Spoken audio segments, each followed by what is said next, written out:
عزیز طلباء، السلام علیکم ورحمۃ اللہ وبرکاتہ۔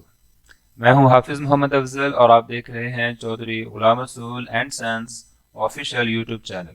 پیارے بچوں، بندہ جب اللہ کے حضور حاضر ہوتا ہے، اللہ کی عبادت کرتا ہے، دل میں اللہ کی توحید جلوہ گر ہوتی ہے، اللہ تعالیٰ سے محبت ہوتی ہے، پھر اس کی عبادت کرتا ہے، تو عبادت کرنے کے بعد آخری مرحلہ سب سے اہم ہوتا ہے جسے دعا کا نام دیا جاتا ہے۔ اگر ہم حاصلات تعلم کی طرف دیکھیں تو یہاں بھی یہ چیز لکھی ہوئی ہے کہ دعا مانگنا بہت اہمیت کا حامل ہے، اور آگے اس کے ادب و آداب لکھے ہیں۔ اب ہم ان کی طرف بڑھتے ہیں۔ سب سے پہلے دیکھیں کہ دعا کا معنی کیا ہے۔ دعا کا لفظی معنی ہے پکارنا، اللہ کو پکارنا اور اس سے کچھ مانگنا، یہ دعا کہلاتا ہے۔ اللہ تعالیٰ نے ہمیں اپنی ضروریات کے پورا کرنے کا جو سب سے زیادہ کارگر طریقہ بتایا ہے وہ دعا ہے۔ دعا اللہ تعالیٰ سے لینے کا ذریعہ ہے۔ دعا کے ذریعے بڑی بڑی مصیبتیں ٹل جاتی ہیں، شیطانی حملوں سے بھی پناہ ملتی ہے۔ دعا عبادت کا نچوڑ ہے اور مومن کا ہتھیار ہے۔ بندے کا اپنے رب کے سامنے عاجزی اور انکساری کے اظہار کے لیے اپنے ہاتھ پھیلانا اور اللہ تعالیٰ سے امداد کا طلبگار ہونا دعا کہلاتا ہے۔ پیارے بچوں، دعا مانگنے کے لیے اللہ تعالیٰ نے ہمیں متوجہ کیا ہے قرآن پاک میں بھی، اور آپ صلی اللہ علیہ وسلم نے اپنی احادیث میں بھی۔ تو آپ صلی اللہ علیہ وسلم نے ارشاد فرمایا کہ دعا عبادت ہی کی ایک صورت ہے، یعنی دعا اصل میں عبادت ہی ہے۔ پھر آپ صلی اللہ علیہ وسلم نے ارشاد فرمایا کہ جو اللہ تعالیٰ سے نہیں مانگتا، اللہ تعالیٰ اس سے ناراض ہو جاتا ہے۔ یہی وجہ ہے کہ اللہ تعالیٰ نے قرآن پاک میں ارشاد فرمایا اجیب دعوت الداعی اذا دعان، کہ میرا بندہ مجھے جب بھی پکارتا ہے تو میں اس کی پکار کو سن لیتا ہوں۔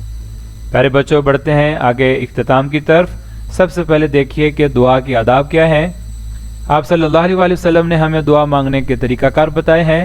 دعا کی ابتدا اللہ تعالیٰ کی حمد و ثنا، نبی مکرم صلی اللہ علیہ وسلم پر درود و سلام اور توبہ استغفار سے کرنا چاہیے۔ دنیا میں دعا مانگنے والا بندہ کبھی بے بس نہیں ہوتا، لیکن اللہ تعالیٰ کے حضور جب بندہ دعا مانگتا ہے تو اپنی بے بسی اور لاچاری کا اعتراف کرنا چاہیے، خشوع اور خضوع سے اپنی حاجت پیش کرنی چاہیے، دعا کی قبولیت کا پورا یقین رکھنا چاہیے، انتہائی لجاجت کے ساتھ آہستہ آواز میں دعا مانگنا چاہیے، دعا باوضو ہو کر قبلہ رخ ہو کر مانگنی چاہیے، حرام مال کھانے اور قطع رحمی سے بچنا چاہیے، خیر خواہی کی نیت سے بھلائی کی دعا میں سب کو شامل کرنا چاہیے، صرف جائز اور حلال کاموں کے لیے دعا مانگنا چاہیے۔ اب ہم ان مواقع کی طرف متوجہ ہوتے ہیں آخر پر کہ جب زیادہ دعا قبول ہوتی ہے۔